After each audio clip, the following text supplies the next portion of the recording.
Friends, இப்போ 12:15 ஆகுது. நான் 11 மணிக்கு கடைக்கு போயிருந்தேன். ஏன்னா எனக்கு ஸ்பெஷல் பண்ணுறதுக்காக. அதுக்கப்புறம் இன்றைக்கி ஒரு வித்தியாசமாக ஒன்று பண்ணியிருக்கேன், அதையும் பார்ப்போம். இது வந்து சாலை மீன் வந்து எப்போவுமே வந்துட்டு நான் எதாவது கொஞ்சம் அதிகமாக 1/2 கிலோ 170 ரூபா எறா அது வாங்கிட்டு மீதி 30 ரூபா இருந்துச்சு. அதில் மீன் கொடுங்கன்னு கேட்டதுக்கு இந்த சாலை மீன் 30 ரூபா கொடுத்தாங்க. க்ளீன் பண்ணிவிட்டு தண்ணியில் போட்டு வச்சுருக்கேன். இப்போ அதுதான் எனக்கு போதும் குழம்புக்கு. முக்கியமாக புது சட்டியில் மீன் குழம்பு வைக்கிறேன். இது ஏதுன்னா நான் ரொம்ப நாளாக இந்த மாதிரி சட்டி தான் வாங்கணும் ஆசைப்பட்டேன். பட் சட்டி மேலே சட்டி மேலே சட்டி. ஆனால் சாப்பிட்றது நான் ஒரு ஆள் தான் சட்டியில் வச்சு சின்னதாக வேணும் தேடினேன். கடைசியில் ஆனால் அமைஞ்சது என்ன பார்த்திங்கன்னா, பிரியாணி மட்கா பாட்டு பிரியாணி வாங்கினோம் முந்தினத்து. அதில் இந்த பாட்டில் தான் பிரியாணி வந்துச்சு. சரி, இது அடுப்பில் வைக்கலாமா வேணாமாலாம் எனக்கு தெரியல, யாரை கேட்குறதுன்னு தெரியல. சரி ட்ரை பண்ணுவோன்ட்டு நல்லா சுடு தண்ணியெல்லாம் ஊற வச்சு கஞ்சி தண்ணி ஊற வச்சு நல்லா வாஷ் பண்ணி எடுத்துகிட்டு வச்சுருக்கேன். பார்ப்போம். நல்லா நைஸாக தான் பண்ணியிருக்காங்க, நல்லா இருக்குது ஸ்மூத்தாக. இப்போ தான் வடகம் போட்டிருக்கேன், வெந்தயம் போட்டிருக்கேன். லேட் ஆகுது, எண்ணெய் அப்படியே உறிஞ்சுது. புதுச்சட்டி இல்லையா, ரொம்ப ஆசையாக இருக்குது எனக்கு அது பார்க்கும்போது. ஏற்கனவே இருக்குது வீட்டில் 3 சட்டி, இது 4ஆவதாக ஒரு சட்டி. ஓகே, இப்போ நம்ம வந்துட்டு பூண்டு, நல்லா ஒரு ஆனியன், நல்லா ஒரு வெங்காயம் போட்டுருக்கேன். ஏன்னா கொஞ்சம் காரக்குழம்பு எடுத்து என் பையனுக்கு வைக்க போகிறேன். கொஞ்சம் தான் வெங்காயம் நிறைய சேர்த்துருக்கேன். இது எங்கே எப்போ தான் சவுப்புன்னு தெரில, மெல்லிசாக இருக்குது பாட்டு சட்டி. ஆனால் பார்த்திங்கன்னா ரொம்ப டைம் எடுக்குது. எல்லாத்தையும் எண்ணெயெல்லாம் உறிஞ்சிச்சு பாட்டு. சரி, அது வந்து நல்லா வதங்கட்டும். இப்போ வந்து தேவையான அளவு உப்பு நான் சேர்த்து விட்டுறேன். வெங்காயம் சீக்கிரம் வதங்கணுன்னு 1 ஸ்பூன் கல்லுப்பு போட்டுக்கிறேன். இந்த வெங்காயம் வதங்கினோன்னா நம்ம தக்காளி, கருவேப்பிலை, கொத்தமல்லி எல்லாத்தையும் சேர்த்துக்கிறேன். இங்கேயும் கொஞ்சம் வெங்காயம் வச்சுருக்கேன். பச்சை மிளகா 1, கருவேப்பிலை. இது வதங்கட்டும். மூடி போட்டு வச்சா வதங்கணும்னு நினைக்கிறேன். ரொம்ப டைம் எடுக்குது, எனக்கு பொறுமை இல்லை. நம்ம தான் ஓடி வந்து செய்கிறான். நைட்டெல்லாம் பார்த்திங்கன்னா இடுப்பு pain, back pain, pregnant woman மாதிரி நைட்டெல்லாம் தூக்கம் முதுகு வலி வேறு. இப்போ போய் வண்டி எடுத்துகிட்டு போய் மீன் வாங்கிட்டு வந்தாச்சு. இப்போ பாருங்கள், நல்லா வதங்கிடுச்சு. நல்லா ஸ்பீடாக வேக எடுத்துருச்சு மண் சட்டி. இப்போ வந்து மிளகாத்தூள் நேற்று தான் 1 கிலோ அரைச்சிட்டு வந்தேன். 420 ரூபா ஆச்சு 1 கிலோ மிளகாத்தூள் அரைக்கிறதுக்கு. மிளகாவும் கூலி 60 ரூபா 1 கிலோவுக்கு. அந்த மிளகாத்தூள் தான் போட போகிறேன். 1, 2, அப்புறம் தனியா பவுடர் 1, 2, மஞ்சள் தூள் 1. இந்த உப்பு நம்ம போட்டாச்சு.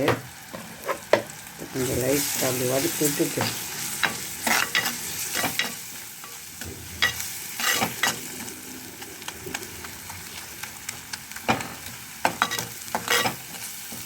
எதுவும் வைக்கிற மீன் குழம்பு தான் இருந்தாலும் சட்டியில் புது சட்டியில் வைக்கிறோம் இல்லையா. இல்லை மாங்காய் தான் கிடச்சிது. அது குடம்புளி கொஞ்சம் போட்டேன்.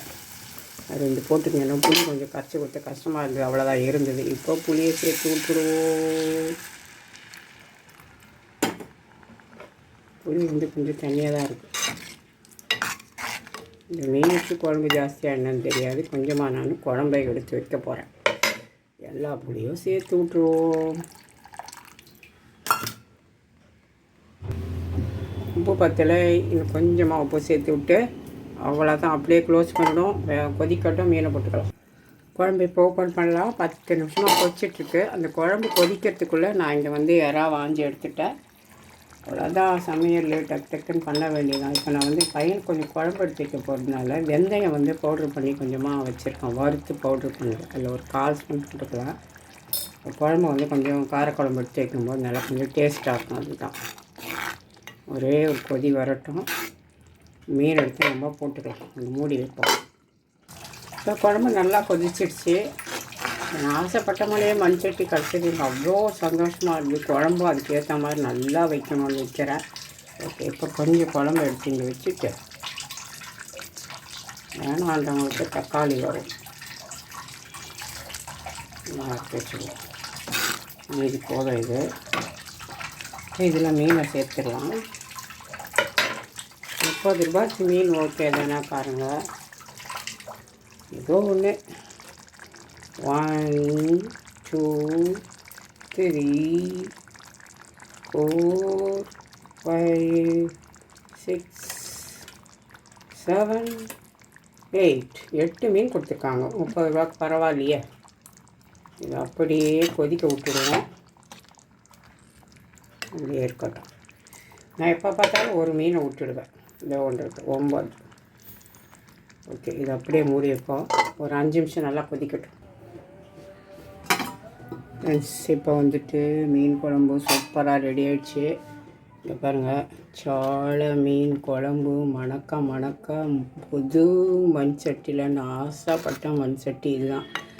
ட்ரையல் பார்த்தேன், பட் ஓகே நல்ல சட்டியாக தான் கொடுத்துருக்காங்க. நான் நினச்சேன் மெல்லிசா இருக்கே உடஞ்சிருமோ அப்படின்னு என் ஃப்ரெண்டு ஒருத்தர் சொன்னாங்க. அவங்க பேச்சு கேட்டு நான் பயந்துட்டேன். கேட்டதுக்கு இதெல்லாம் செய்யக்கூடாது, அடுப்பில் உடஞ்சிரும் அப்படின்னாங்க. நான் தைரியமாக செஞ்சேன், சக்ஸஸ் ஆகிருக்கு. இங்கே வந்து அரிசி கழுவி போட்டுட்டு தான் கடைக்கு போனேன் மீன் வாங்கிட்டு வரேன். சாதம் எல்லாம் வெந்து முடிச்சிடுச்சு. அதுக்கப்புறம் வந்து கேரட் பொரியல் பாசிப்பருப்பு போட்டு செய்து வச்சுட்டு ஆஃப் பண்ணி வச்சுட்டு தான் நான் வந்து கடைக்கு போனேன். போய் மீன் வாங்கிட்டு வந்து ஆஞ்சி குழம்பு வச்சாச்சு. சாலை மீன் குழம்பு, கேரட் பாசிப்பருப்பு போட்டு பொரியல். இங்கே கொஞ்சம் காரக்குழம்பு எடுத்து வச்சுருக்கேன். அடுத்து வந்து இங்கே வந்து ரசம் வச்சேன். இப்போ வந்து அடுத்து காலையில் வச்ச தக்காளி சட்னி இட்லிக்கு பண்ணது அது ஒன்று இருக்குது. இதுதான் எங்கள் வீட்டில் லஞ்சு. அதுவும் இல்லாமல் இங்கே என்னோடய பொண்ணுக்கு ஒரு முட்டை இருக்குது. எங்கள் வீட்டில் லஞ்சு ரொம்ப நாள் ஆச்சு மீன் குழம்பு வச்சு. இப்போது சாப்பிட போகிறேன்னு குளிக்கிறோம். குளிச்சுட்டு வந்து சாப்பிடலாம். ஃப்ரெண்ட்ஸ், இப்போ மணி 1:30 ஆகிடுச்சு. எல்லா வேலையும் முடிச்சுட்டு பாத்திரம்லாம் தேய்ச்சி வச்சுட்டு எல்லாம் நீட் பண்ணி வச்சுட்டு போய் குளிச்சுட்டு துணி காய வச்சுட்டு வரத்துக்கு குளிச்சுட்டு வர 1:30 ஆகிடுச்சு. இப்போ நம்மளோட ஃபேவரெட்டு மண் சட்டியில் புது மண் சட்டியில் வச்ச மீன் குழம்பு, சாலை மீன் குழம்பு அப்படியே திக்காக தான் இறக்கி வச்சுருக்கேன். ஒரு மீனை எடுத்து வச்சுக்கோ. சூப்பரான ஒரு மீன் குழம்பு எப்படி இருக்குது அப்படின்றத பார்ப்போம். அவ்வளோதான். மீன் குழம்பு, வெங்காயம், ரசம், கேரட் பாசிப்பருப்பு பொரியல், நம்மளோட ஃபேவரட் மாம்பழ கொட்டை. அவ்வளோதான். இப்போ வச்சு சாப்பிட போகிறோம். போய் சாப்பிடலாம். இப்போ பாருங்கள், பிசைஞ்சிட்டேன். உண்மையில் சொல்கிறேன், நான் ஒரு வாய் சாப்பிட்டு பார்த்தேன். அவ்வளோ டேஸ்ட்டாக இருக்குது மீன் குழம்பு. ரொம்ப நாள் ஆகிடுச்சு மீன் குழம்பு சாப்பிட்டு. இந்த வெங்காயம்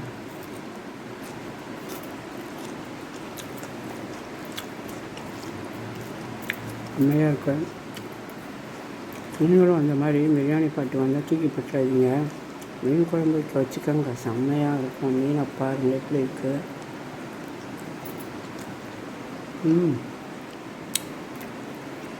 ஆமாம், செம்ம.